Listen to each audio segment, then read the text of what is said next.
అండి నమస్తే welcome to our channel Lakshmi Vilas. ఎలా ఉన్నారండి అందరూ? బాగున్నారు కదా? ఈరోజు ఈ వీడియో తీస్తున్నానంటే మేము వచ్చేసి ఊరు వచ్చామండి, జడ్చర్లకు వచ్చాము. ఇక్కడ బయటకు వచ్చాము. పైన టెర్రస్ అంతా కూడా వీళ్ళు గార్డెనింగ్ చాలా బాగా వేసుకున్నారు.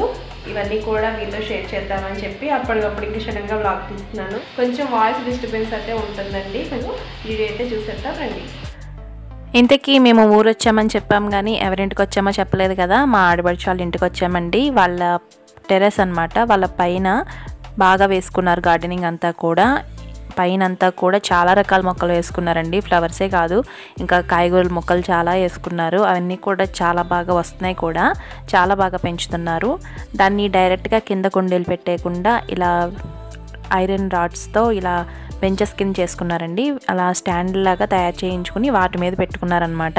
అలా ఎందుకు పెట్టుకున్నారంటే బిల్డింగ్స్ పైన డైరెక్ట్గా అలా కుండీలతో పెడితే అది స్లాబ్ అంతా కూడా బీటలు వస్తుందంటండి. దానివల్ల బిల్డింగ్ పాడైపోద్ది అని చెప్పి చాలామంది కుండీలు పెట్టుకోవడానికి అయితే ఇష్టపడరు, కిందే పెట్టుకుంటారు. ఆ కింద పెట్టుకోవడం వల్ల ఏంటంటే ఎండది సరిగ్గా రాక అవన్నీ పాడైపోతూ ఉంటాయి. కానీ ఇలా పైన పెట్టుకోవడం వల్ల బాగా వస్తాయి కాబట్టి మొక్కలు వీళ్ళు ఏం చేశారంటే స్టాండ్ లాగా ఐరన్ రాడ్స్తో చేయించుకున్నారండి. ఇలా చేయించుకుంటే మనం డైరెక్ట్గా కుండీని కింద పెట్టాం కాబట్టి సో బిల్డింగ్ అయితే ప్రాబ్లం అయితే ఏముండదు. చాలా బాగా చేసుకున్నారండి. అలాగే ఎంతో కష్టంగా ఉన్నా కూడా చాలా ఇష్టంగా మెయింటైన్ చేసుకుంటున్నారు. చాలా ఎక్కువ వర్క్ అయితే ఉంటుంది దీనికి ఇలా మెయింటైన్ చేయాలంటే. మనం ఇలా కాయడమే చూస్తున్నాం కానీ ఇవి ఇలా కాయాలు చేయాలి అంటే చాలా వర్క్ చేయాలి దానికి. అంటే చాలా ఉంటుందండి వెనకాల చేసేది శ్రమ అయితే కనుక. కానీ వీళ్ళు చాలా బాగా చేసుకుంటున్నారు అన్నీ కూడా. ఇక్కడ మట్టిలా కనిపిస్తుంది కదా, దానిలో మెంతికూర పాలకూర వేశారంటండి. ఇక్కడ మా హనీ అయితే చూడండి మట్టితో ఎలా ఆడుకుంటున్నాడో. పిల్లలు అంతేనండి, వదిలేస్తే ఇంకా మట్టిలో ఎలా పడితే అలా ఆడతారు. ఇక్కడ చూస్తున్నారు కదా టమాటాలన్నీ కూడా ఎన్ని మొక్కలు అయితే ఉన్నాయో, టమాటా మొక్కలు అన్నీ కూడా చాలా ఎక్కువ టమాటాలు ఉన్నాయండి. ఇంకా చాలా వరకు కోసేశారు. చాలా బాగా కాస్తున్నాయి అన్నీ కూడా. మనం కొని తెచ్చుకున్న కాయగూరల కంటే కూడా వీటి టేస్ట్ అయితే చాలా బాగుంటుందండి. ఎందుకంటే మనం సొంతంగా పండించుకుని అవి వండుకొని తింటే చాలా బాగా అనిపిస్తుంది కదా. చాలా బాగున్నాయి అనమాట టేస్ట్ అయితే మాత్రం. కర్రీ చేసుకుంటే చాలా టేస్టీగా ఉన్నాయి. ఇవే కాదండి ఇంకా చాలా రకాల మొక్కలు ఉన్నాయి. వంకాయలు, బెండకాయలు, ఇంకా బీరకాయ పాదులు చాలా పెట్టుకున్నారు. అవన్నీ కూడా బాగా కాస్తున్నాయండి. ప్రజెంట్ అయితే టమాటాలు చాలా ఎక్కువ ఉన్నాయి ఇప్పుడు సీజన్ కాబట్టి. వీళ్ళు మొక్కలన్నీ కూడా కుండీల్లా కాకుండా కొంచెం పెద్ద సైజులో ఉండే టబ్స్ని తీసుకొని దానిలో పెంచుతున్నారండి. దానివల్ల ఏంటంటే మనకి మొక్కలు అనేవి చాలా బాగా పెరుగుతాయి. చూడండి ఎలా గుత్తుల కింద ఎలా కాస్తున్నాయి. ఇవన్నీ కూడా మంచిగా ఫ్రెష్గా ఉన్నాయి కదా, చాలా బాగున్నాయండి టమాటాలు అయితే కనుక. అవి చూసిన వెంటనే నాకు వ్లాగ్ తీయాలనిపించి తీశాను. యాక్చువల్గా తీయవలసిన వ్లాగ్ కాదు, మేము ఊరికే బట్టలు వేద్దామని పైకి వచ్చాము. పైకి వచ్చేసరికి ఇదంతా చాలా బాగా అనిపించి అప్పుడు కింద నుంచి మళ్ళీ మొబైల్ తెచ్చుకుని అప్పుడు తీశాను అనమాట. చాలా బాగున్నాయి ఇవన్నీ కూడా. ఇది తోటకూర అనుకుంటా అండి. అలాగే దాని పక్కన చూసారా అదేమో చిన్నగా బెండకాయ చెట్లంట, బెండకాయ మొక్కలంట. అవి కొంచెం ఒకటే ఉందండి. బెండకాయలు అయితే పెద్దగా ఎక్కువేమీ లేవు, తక్కువే ఉన్నాయి. కానీ టమాటా సీజన్ కాబట్టి టమాటాలు అయితే చాలా ఎక్కువ ఉన్నాయి. చూసారు కదా, అదిగో చూడండి చిన్నగా కనిపిస్తుంది కదా, అది బెండకాయ అంట. నేనేమో బెండకాయ కాదంటే కాదు ఇది బెండకాయ అని చెప్తున్నారు. చూసారు కదా ఇవన్నీ. మరి ఇంకేమేమిటో వీటి పేర్లు మరి. అలాగే ఇక్కడ ఉన్నాయి కదా ఇవైతే వంకాయలండి. వంకాయలు అన్ని మొక్కలు ఏమీ కాయట్లేదు కానీ ఒక చెట్టుకి అయితే ఉన్నాయి. ఈ చెట్టుకు ఉన్నాయండి. చూసారు కదా ఇలా 3, 4 ఉన్నాయి. ఇంకా కొన్ని కోసేసారంట. చూడండి ఎంత ఫ్రెష్గా ఉన్నాయో వంకాయలు. ఇంకా కొంచెం ఎదగాలంట, ఇంకా అవ్వలేదంట అవి.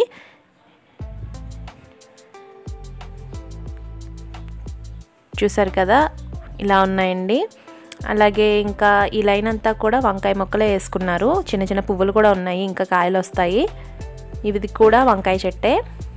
ఇది పచ్చిమిర్చి చెట్టు ఏదో అన్నారండి.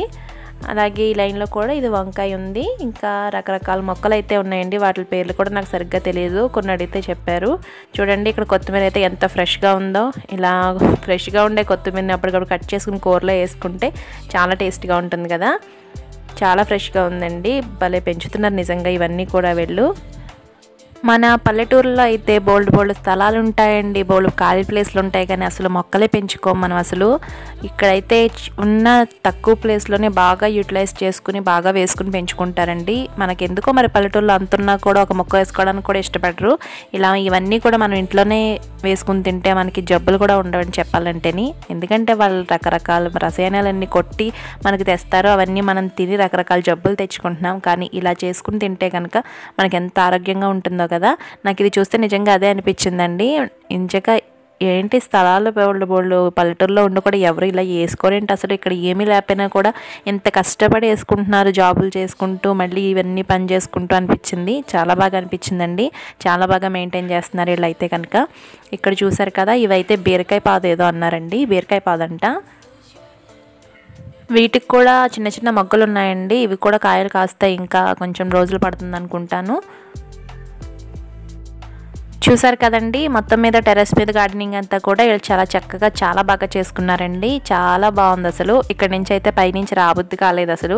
కానీ ఏంటంటే ఎండ చాలా ఎక్కువ ఉందండి. మేము ఈవినింగ్ టైంలో వెళ్ళలేదు, మేము కొంచెం 12 అలా వచ్చాము అనమాట పైకి. చాలా ఎండగా ఉంది, కానీ సడన్గా అప్పటికప్పుడు తీయాలనిపించి అయితే తీసాను. మొక్కలు అయితే చాలా బాగున్నాయండి. ఎవరైనా కూడా వీలైనంత వరకు ఇలా ఇంట్లో పెంచుకోగలిగితే చాలా మంచిది. నిజంగా నేను కూడా ట్రై చేస్తానండి ఇంటికి వెళ్ళిన తర్వాత. ఇలా ట్రై చేసినప్పుడు మీతో కూడా షేర్ చేస్తాను. చూసారు కదా ఎంత బాగా పెట్టుకున్నారు అన్నీ కూడా. సో పైన అయితే చాలా ఎండగా ఉందండి. ఇంకా మేమైతే కింద దిగుతున్నాము. చూసారు కదా వ్లాగ్ అయితే. ఇంకా కిందకు వచ్చేసామండి. కింద అయితే చూసారు కదా చేపల పులుసు ఉడుకుతూ ఉందన్నమాట. ఈ చేపల పులుసు చేసింది అయితే నేనేనండి. ఆల్రెడీ మీకు చేపల పులుసు షేర్ చేశాను కదా, లేదంటే నేను డిస్క్రిప్షన్లో వీడియో లింక్ ఇస్తాను, కావాలంటే ఒకసారి చెక్ చేయండి. చాలా బాగుంటుంది పులుసు ఈ టైప్లో చేసుకుంటే కనుక. ఇది వచ్చేసి 2 kgs అంటండి. 2 kgల చేపలు అంటే 1-2 kgలు కాకుండా కొంచెం కేజీ కన్నా కొంచెం ఎక్కువ ఉన్నది 2 చేపలు తీసుకొచ్చారు. అదైతేనే చాలా బాగుంటుందండి, ఎందుకంటే మరీ పెద్ద పెద్ద చేపలైనా బాగోవు కదా. ఇలా తెచ్చిన దాన్ని పీసెస్ కింద కట్ చేయించుకొని తీసుకొచ్చేసారు. దాన్నేమో కొన్ని అయితేనేమో పులుసు పెట్టుకున్నాము, మిగతా కొన్ని ముక్కలు ఉంటాయి కదా అన్నీ పులుసు పెట్టేయకుండా కొన్ని గట్టిగా మనకి విడిపోకుండా ఉండడానికి నంచుకునేలా ఉండడానికి అని చెప్పి కొన్ని ఏమో ఫ్రై చేసుకున్నాము. చూడండి ఇవన్నమాట. అంటే నేను ఈ మేకింగ్ అంతా కూడా ఏమీ వీడియో చేయలేదండి, ఎందుకంటే నేను ఇంటి దగ్గర నుంచి ట్రైపాడ్ స్టాండ్ తీసుకురాలేదు. కొంచెం వీడియో తీయడం అయితే కష్టమవుతుంది, అందుకని నేను ఇది వీడియో ఏమీ తీయలేదు. నేను తర్వాత షేర్ చేస్తాను మీతోటి. ఇవేంటంటే దీనిలో ముక్కల్ని బాగా క్లీన్ చేసుకున్న తర్వాత దానిలోకి కొద్దిగా ఉప్పు, కారం, కొద్దిగా అల్లం వెల్లుల్లి పేస్ట్ చాలా తక్కువ వేసుకోవాలండి, ఎందుకంటే మనకి చేప ముక్క విడిపోతుంది అనమాట అల్లం ఎక్కువైతే. లేకపోతే అల్లం వదిలేసి ఒక వెల్లుల్లి పేస్ట్ వేసుకున్నా కూడా టేస్ట్ చాలా బాగుంటుంది. నేనైతే అల్లం వెల్లుల్లి పేస్టే కొంచెం అల్లం బాగా తగ్గించి వెల్లుల్లిపాయలు ఎక్కువ వేసి పేస్ట్ చేసి వేసాను అనమాట. అలాగే కొంచెం ధనియాల పొడి, కొంచెం గరం మసాలా పౌడర్ వేసాను. ఇలా వేసుకున్న తర్వాత ఇవన్నీ ఒకసారి బాగా కలిపేసుకుని దానిలో కొద్దిగా కార్న్ఫ్లోర్ యాడ్ చేసుకుని ఒకసారి అంతా మిక్స్ చేసుకుని ఈ ముక్కలకి పట్టించేసి ఇలా పక్కన పెట్టుకోవాలండి. దీన్ని ఇలాగ మరీ ఎక్కువసేపు ఏమీ పక్కన పెట్టుకోవాల్సిన అవసరం లేదు, ఒక 1/2 hour అయితే సరిపోతుంది. ఒక 1/2 hour పాటు ఇలా నానబెట్టుకున్న తర్వాత కొంచెం డీప్ ఫ్రైకి సరిపడా ఆయిల్ని యాడ్ చేసుకుని ఆ ఆయిల్ హీట్ అయిన తర్వాత ఫ్లేమ్ని సిమ్లో పెట్టుకుని మనం ఫ్రై చేసుకోవాలన్నమాట. మనకి ఫిష్ అయితే త్వరగానే ఫ్రై అయిపోతుందండి. చూసారు కదా, ఇలా ఒక 1/2 hour తర్వాత వీటిని ఫ్రై చేసేసాము. ఇలా సిమ్లో పెట్టి ఫ్రై చేసుకుంటే మనకి లోపల వరకు కూడా బాగా కుక్ అవుతుంది. టేస్ట్ అయితే మాత్రం చాలా బాగుందండి ఫిష్ ఫ్రై. నేను మీకు మళ్ళీ సారి చేసినప్పుడు తప్పకుండా షేర్ చేసుకుంటాను.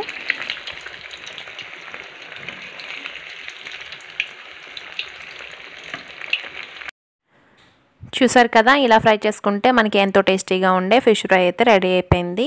ఈ వ్లాగ్ అయితే ఈరోజు తీసిందేనండి, వెన్స్డే రోజు తీసిందే. ఈరోజు వెన్స్డే కాబట్టి నాన్ వెజ్ తీసుకొచ్చారు.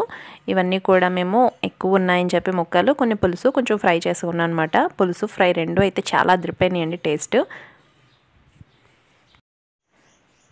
చూడండి ఫైనల్గా మనకి ఫిష్ ఫ్రై అయితే రెడీ అయిపోయినాయి. ఇంకా మిగిలిన ముక్కలన్నింటినీ కూడా ఇలాగే ఫ్రై చేసేసుకోవాలి. చూసారు కదా మనకి ఎంత బాగా ఫ్రై అయ్యాయో. మనం బయట నుంచి తెచ్చుకుంటే ఎలా ఉంటుందో ఫిష్ ఫ్రై అలాగే ఉందండి. టేస్ట్ అయితే మాత్రం చూడడానికే తెలుస్తుంది కదా. సో ఇవి అయిపోయిన తర్వాత మిగిలిన ముక్కలను కూడా ఇలా లో ఫ్లేమ్లో పెట్టేసుకుని ఫ్రై చేసేసుకోవడమే. ఇలా ఫ్రై చేసుకుంటే మనకి ఎంతో టేస్టీగా ఉండే ఫిష్ ఫ్రై అయితే రెడీ అయిపోతుంది. చాలా టేస్టీగా ఉన్నాయండి. ఒకసారి మీతో షేర్ చేస్తాను. నేను చెప్పిన టైప్ లాగా, అంటే నేను ఇప్పుడు చెప్పాను కదా ఈ ప్రాసెస్ ఎలాగో, అలా ట్రై చేసి చూడండి. చాలా బాగా వస్తాయి మీకు కూడా. చాలా టేస్టీగా ఉన్నాయి. అసలు బయట మనం ఎప్పుడైనా రెస్టారెంట్లో ఆర్డర్ ఇచ్చుకుని తింటే ఎలా ఉంటుందో అంతే టేస్ట్తో ఉన్నాయండి. చూడడానికే తెలుస్తుంది కదా మీకు. సో అదండి ఈరోజు వ్లాగ్ అయితే.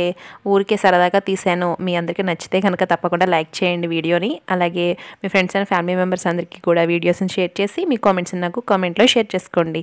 అలాగే మన ఛానల్ ఇంతవరకు కనుక ఎవరైనా సబ్స్క్రైబ్ చేసుకోకపోతే సబ్స్క్రైబ్ చేసుకోండి. కింద రెడ్ కలర్లో సబ్స్క్రైబ్ అని కనిపిస్తుంది కదా, దాని మీద ట్యాప్ చేసి బెల్ బటన్ వస్తుంది, దాని మీద కూడా ట్యాప్ చేసి ఫస్ట్ ఆప్షన్ ఆల్ అనే ఆప్షన్ని యాక్టివేట్ చేసుకుంటే నేను ఏ వీడియోస్ చేసినా కూడా మీరు మిస్ అవ్వకుండా చూడొచ్చు. నోటిఫికేషన్స్ అనేవి తొందరగా వస్తాయి. ఓకేనండి, రేపు మరొక మంచి వీడియోతో కలుసుకుందాము. Thanks for watching.